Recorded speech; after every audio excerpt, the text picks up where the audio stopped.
ಕರ್ನಾಟಕದ special recipe ಬಿಸಿಬೇಳೆಭಾತನ್ನ ಇವತ್ತು ಮಾಡ್ತಾಯಿದ್ದೀನಿ. 1 ಲೋಟ ಅಕ್ಕಿಗೆ ಅದರ ಅಳತೆಯಲ್ಲಿ ಅರ್ಧ ಲೋಟ ತೊಗರಿಬೇಳೆ, ಅರ್ಧ ಲೋಟ ಮೈಸೂರು ಬೇಳೆ ಮತ್ತು 1 ಸ್ಪೂನ್ ಆಗೋಷ್ಟು ಹೆಸರು ಬೇಳೆನ ನಾನಿಲ್ಲಿ ತೊಗೊಂಡಿದ್ದೀನಿ. ಇದು ಆಪ್ಷನಲ್ಲು, ಬೇಕಾದರೆ ಸ್ಕಿಪ್ ಮಾಡ್ಕೊಬೋದು. ಅದಷ್ಟು ಬೇಳೆನ ನೀಟಾಗಿ ವಾಶ್ ಮಾಡಿಕೊಂಡು ಒಂದು ಕುಕ್ಕರಲ್ಲಿ ಹಾಕೋಬೇಕು. ಅದಕ್ಕೆ ಅದೇ ಬಟ್ಲಲ್ಲಿ 1.5 ಬಟ್ಲಷ್ಟು ನೀರನ್ನ ಹಾಕ್ಕೊಂಡು ಸ್ವಲ್ಪ ಉಪ್ಪನ್ನ ಹಾಕ್ಕೊಂಡು ಸ್ವಲ್ಪ ಅರಿಶಿನ ಪುಡಿ ಹಾಕ್ಕೊಂಡು 2 ವಿಷಲ್ ಬರೋವರೆಗೂ ಅದನ್ನು ಬೇಯಿಸ್ಕೊಬೇಕು.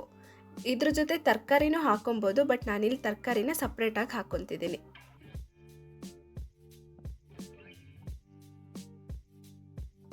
ಸೊ ಇವಾಗ ಇದರಲ್ಲಿ ಸ್ವಲ್ಪ ಬೆಳ್ಳುಳ್ಳಿ, ಕಡಲೆ ಬೀಜ ಮತ್ತು ಎಲ್ಲ ಥರದ ತರಕಾರಿಗಳನ್ನೂ ಹಾಕ್ಕೊಂಡು ಬೇಯಿಸ್ಕೊಬೇಕು.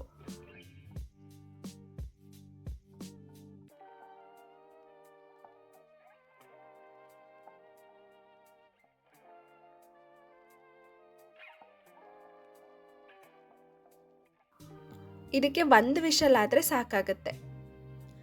ಇದ್ರ ಜೊತೆಗೆ ಸ್ವಲ್ಪ ನೀರನ್ನು ಆ್ಯಡ್ ಮಾಡ್ಕೊತಾ ಇದ್ದೀನಿ ಇಲ್ಲಿ. ಇವಾಗ ಮಸಾಲ ಪೌಡ್ರನ್ನ ಮಾಡ್ಕೊಳ್ಳೋಕ್ಕೆ 1.5 ಸ್ಪೂನಷ್ಟು ಕಡಲೆಬೇಳೆ, 1 ಸ್ಪೂನಷ್ಟು ಉದ್ದಿನಬೇಳೆ, 2 ಚಮಚ ಕೊತ್ತಂಬರಿ ಬೀಜನ ತೊಗೊಂಡಿದ್ದೀನಿ. ಅದನ್ನು ಸ್ವಲ್ಪ ಫ್ಲೇವರ್ ಬರೋವರೆಗೂ ಹುರ್ಕೊಬೇಕು. ಇವಾಗ ಅದಕ್ಕೆ ಒಣಮೆಣ್ಸಿನ್ಕಾಯಿನ ನಾರ್ಮಲ್ ಆಗಿರೋದನ್ನೇ ತೊಗೊತಿದ್ದೀನಿ. ಬೇಕಾದರೆ ನೀವು ಬ್ಯಾಡ್ಗೆ ಮೆಣಸಿನ್ಕಾಯಿನೂ ಆ್ಯಡ್ ಮಾಡ್ಕೊಬೋದು. ಅದು ನೀಟಾಗಿ ಹುರಿದ್ಮೇಲೆ ಮಿಕ್ಸಿ ಜಾರ್ಗೆ ಟ್ರಾನ್ಸ್ಫರ್ ಮಾಡ್ಕೋಬೇಕು. ಇವಾಗ ಮತ್ತೆ ಅದೇ ಬಾಣಲಿಗೆ 1 ಚಮಚದಷ್ಟು ಜೀರಿಗೆ, 1/4 ಚಮಚದಷ್ಟು ಮೆಂತೆ, ಒಂದು ಸ್ವಲ್ಪ ಸಾಸಿವೆನ ಹಾಕಿ ಮತ್ತು ಅದ್ರ ಜೊತೆಗೆ ಒಂದು 7ರಿಂದ 8 ಕಾಳು ಮೆಣಸನ್ನ ಹಾಕಿ ಹುರ್ಕೊಬೇಕು. ಜೊತೆಗೆ 2 ಲವಂಗನ ಸೇರಿಸ್ತಾ ಇದ್ದೀನಿ ಮತ್ತು 1 ಏಲಕ್ಕಿನ ಕೂಡ ಸೇರಿಸ್ಬಿಟ್ಟು 3 ಚಕ್ಕೆ ಹಾಕ್ತಾ ಇದ್ದೀನಿ. ಅದಷ್ಟನ್ನು ಹಾಕ್ಬಿಟ್ಟು ಅದರ ಘಮ ಬರೋವರೆಗೂ ಹುರ್ಕೊಬೇಕು.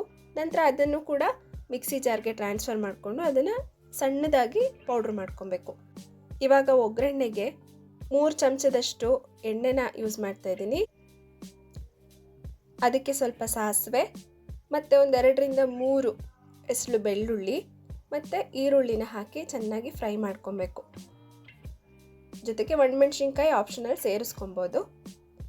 ಇವಾಗ ನೀಟಾಗಿ ಅದು ಬೆಂದ ನಂತರ ಈರುಳ್ಳಿ, ಟೊಮೆಟೊನೂ ಕೂಡ ಆ್ಯಡ್ ಮಾಡ್ತಾ ಇದ್ದೀನಿ. ಜೊತೆಗೆ ಸ್ವಲ್ಪ ಇಂಗು ಮತ್ತು ಸ್ವಲ್ಪ ಅರಿಶಿನ ಪುಡಿನೂ ಕೂಡ ಆ್ಯಡ್ ಮಾಡ್ಕೊತಾ ಇದ್ದೀನಿ. ಟೊಮೆಟೊ ಪೂರ್ತಿ ಸ್ಮ್ಯಾಶ್ ಆಗೋವರೆಗೂ ಬೆಂದ ನಂತರ ಅದಕ್ಕೆ ಹುಣಸೆ ರಸವನ್ನು ಹಾಕ್ತಾ ಇದ್ದೀನಿ. ಜೊತೆಗೆ ರುಬ್ಬಿಟ್ಕೊಂಡಿರ್ತೀವಲ್ವ ಪೌಡ್ರು, ಅದನ್ನು ಒಂದು 3 ಚಮಚದಷ್ಟು ಆ್ಯಡ್ ಮಾಡ್ತಾ ಇದ್ದೀನಿ. ನೀವು ಬೇಕಂದರೆ ಟೇಸ್ಟಿಗೆ ಜಾಸ್ತಿ ಬೇಕು ಅಂದರೆ ನೀವು ಇನ್ನೂ ಜಾಸ್ತಿ ಆ್ಯಡ್ ಮಾಡ್ಕೊಬೋದು. ಅದು ನೀಟಾಗಿ ಮಿಕ್ಸ್ ಮಾಡಿ ಎಣ್ಣೆ ಬಿಡೋವರೆಗೂ ಬೇಯಿಸ್ಕೊಬೇಕು. ಅದ್ರ ಜೊತೆಗೆ ನಾನು ಇವಾಗ ಇಲ್ಲಿ ಕೊತ್ತಂಬರಿ ಸೊಪ್ಪನ್ನು ಇಲ್ಲೇ ಆ್ಯಡ್ ಮಾಡ್ತಾ ಇದ್ದೀನಿ.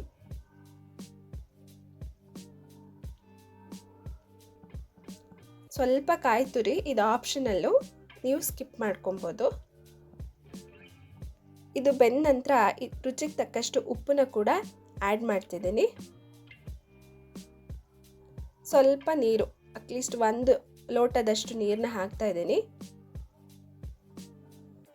ಅದು ನೀಟಾಗಿ ಕುದ್ದ ನಂತರ ಇವಾಗ ನಾವು ಬೇಯಿಸಿಟ್ಕೊಂಡಿರ್ತೀವಲ್ಲ ರೈಸು, ಅದಕ್ಕೆ ಮಿಕ್ಸ್ ಮಾಡಬೇಕು.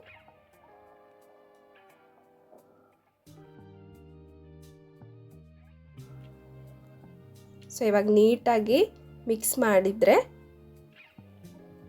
ಇವಾಗ ನೀವು ಟೇಸ್ಟ್ ನೋಡ್ಕೊಂಡು ಅದಕ್ಕೆ ಉಪ್ಪು ಅಥವಾ ಖಾರ ಬೇಕು ಅಂದರೆ ಆ್ಯಡ್ ಮಾಡ್ಕೊಬೋದು, ಅಥವಾ ಮಸಾಲ ಪುಡಿ ಬೇಕು ಅಂದ್ರೂ ಬೇಕಾದರೆ ಆ್ಯಡ್ ಮಾಡ್ಕೊಬೋದು. ಸೊ ಇದಿಷ್ಟು ಪೂರ್ತಿಯಾಗಿ ಕುದ್ಮೇಲೆ ಬಿಸಿಬೇಳೆಭಾತ್ ರೆಡಿ ಆಗುತ್ತೆ.